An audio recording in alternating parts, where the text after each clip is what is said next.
welcome back to another Aussie Redcast. This is going to be a special edition where I think through the transfers Liverpool's have managed to complete during the transfer window and look at a couple of the past games that we've had. It's been a while between Aussie Redcasts. I've had sick kids, the whole kit and caboodle, so good times.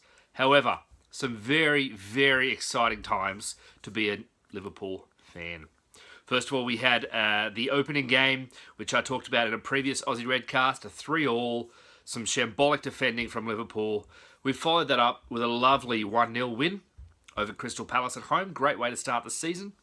And either side of that was a very, very enjoyable trip to play against Hoffenheim in the Champions League qualifier. 2-1, we managed to win at their home stadium, which they hadn't lost at since May 2016.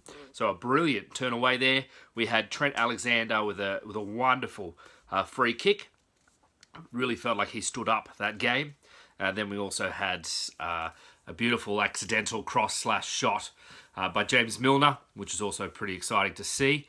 Conceding at the end, a little disappointing, but when Hoffenheim came back to us, we put them to the sword. 3-0 up in about 21 minutes. It harkened back to that wonderful afternoon when we played Arsenal and just punished them 5-1. Some amazing attacking, especially Emre Can's second goal. That was just free-flowing, beautiful football poetry. It was amazing to see, and it really showed the new turn of speed that this Liverpool side has with Mo Salah in the side. So a wonderful 4-2 victory there, which means on 6-3 aggregates, Liverpool into the Champions League, which is just fantastic. And to finish off that, the following evening, we were drawn in a very winnable group. We have Sevilla, the guys that took us out of the Europa final. So hopefully we'll be able to get revenge against them. Sevilla, Spartak Moscow, and Slovenian outfit, the name of Maribor, I believe it is. So hopefully we should be able to get through that group and into the final 16. Fingers crossed. Would be lovely to top that group and give us a chance at getting into the final 8 as well. But so good to have European football back at Anfield, and what a game it was to witness. We really have started the attacking, got our attacking chops back in order, and the speed just kept coming. Finally, the last review, a very quick review of Arsenal. I thought we played very well. Arsenal played very poorly, and it just became a question, or it becomes a question of how good were we and how bad were they. So 4-0, very, very, what's the word? It was a nice outcome for them. Could have easily been 6, 7, 8, 9 or more. We had 6 clear-cut chances for the game, which is unheard of. The only time we've had that for the last few years was actually the Hoffenheim game previously, where we also had 6 clear-cut chances. So Liverpool's hitting their straps at the right time. Our attack is amazing. We've got the speedsters either side, with Mo Salah on one side and Mane on the left, and we've finally got some fullbacks who are charging up, as opposed to the kind of one-dimensional James Milner at left back, and Nathaniel Klein, very dependable, great defender, but doesn't offer too much in the final third. For these previous games, we've had Gomez and Trent Alexander really showing some great attacking ability up that right-hand side. Gomez particularly with a beautiful ball through to Firmino for the first of the games against Arsenal, and Alberto Moreno, kind of a revelation at left back, having some amazing games, playing out of his skin. So that's wonderful to see. So, on to transfers, very, very quickly. What have we got? Most people would feel like a little bit of disappointment at the end, having thought that we were perhaps bringing in Virgil van Dijk as well as bringing in Thomas Lemar. And it does almost feel like someone described it on Twitter. I thought it was quite accurate.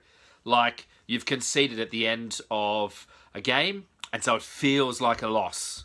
When I don't think it is. I think Mohamed Salah has given us a burst of speed that was needed in the team. And really, the attack now, we've got a three-headed spear, kind of spear attack system, which is working brilliantly, with Firmino now able to drop deep really able to pick up the ball and put some key passes in. He's great at holding up the ball as well, so that's fantastic to see. And we're really seeing a bit of depth now.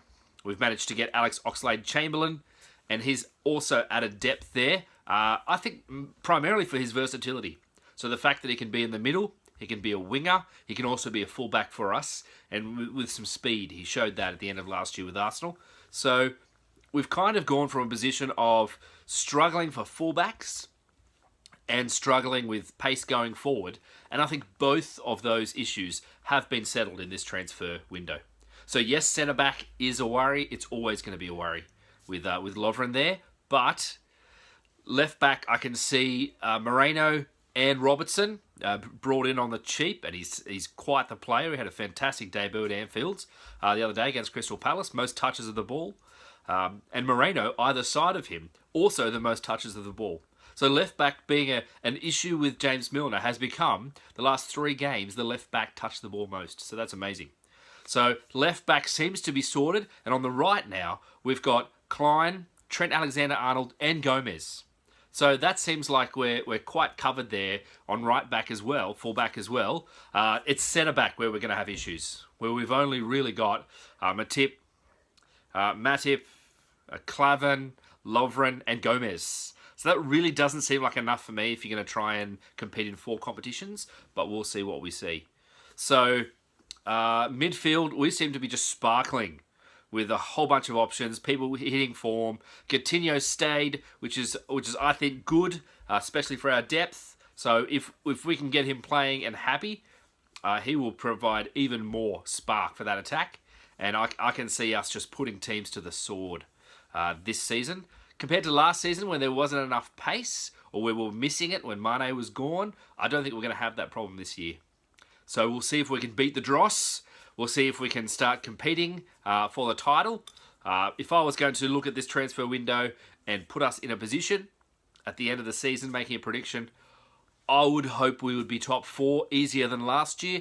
I would be looking at 3rd, I would say, with the 2 Manchester clubs above us. But we'll see. Manchester United may not be able to continue their form. They're not playing a top 6 side from last season until October. So they may be in a very nice position for August, September, but we'll see what happens. They're going to have a pretty crazy Christmas into the new year. Manchester City, I think, have it. They've bought a lot, and I think eventually Pep's going to get them playing like a team, and we'll see how we go there. So that's my very quick review of the last few games. We've got international break now. Praying that none of our boys come back injured, especially Sturridge, because that's what he likes to do. And that we've got some crunch games coming up. So we've got Sevilla at home for Champions League, the first of the group stages. We've got Leicester twice away for the League Cup and for the Premier League, 2 games in a row. And then we're off to Spartak Moscow, and there's another game in there that I'm forgetting as well. But hopefully, Liverpool will be able to continue this great form throughout September. And coming into October, we'll be able to be in a similar position than we were last season. That would be fantastic. But with a squad that's a bit more in depth. That's the key point there. So this has been Aussie Redcast, signing off. Hope you enjoyed. We'll catch up very soon. Have a good September, everyone.